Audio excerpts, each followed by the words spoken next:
When I first came to trucking, I chased money.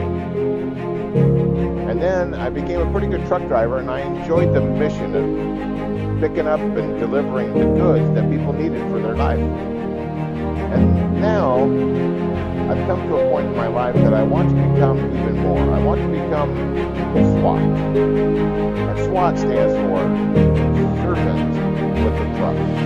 Now, in order to be a servant with a truck, it's not about delivering the physical goods that people need for their life. No, that's not what I'm talking about. I'm talking about being able to deliver the ideas and the thoughts and the beliefs and help folks to feel better about themselves, believe better about themselves, think better about themselves. And once again, here's why. Life does not change until I myself change.